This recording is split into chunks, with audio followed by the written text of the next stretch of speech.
কাশ্মীরের পেহেলগাম এলাকায় হামলার পর পাকিস্তানের বিরুদ্ধে ভারতের অভিযোগের বিষয়ে এবার মুখ খুললেন পাকিস্তান ক্রিকেট দলের সাবেক অধিনায়ক শহীদ আফ্রিদি।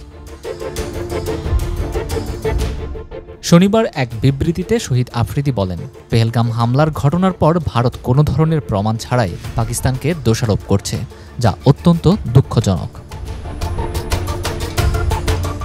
তিনি আরও বলেন, পাকিস্তান নিজেই সন্ত্রাসবাদের ভুক্তভোগী। আমরা কাশ্মীরের মানবিক প্রাণহানিতে যেমন মর্মাহত, তেমনি পাকিস্তানে সাম্প্রতিককালে বেড়ে চলা সন্ত্রাসী হামলাগুলোতেও গভীর উদ্বেগ প্রকাশ করছি।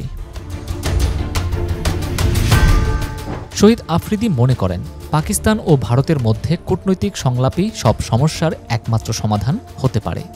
যুদ্ধ বা সংঘাতে কিছু অর্জন সম্ভব নয়। খেলাধুলা, বিশেষ করে ক্রিকেটটাকে রাজনৈতিক স্বার্থের বলি করা উচিত নয়। কাশ্মীরের পেহেলগাম এলাকায় সাম্প্রতিক হামলায় ২৬ জন ভারতীয় পর্যটক নিহত হয়েছে।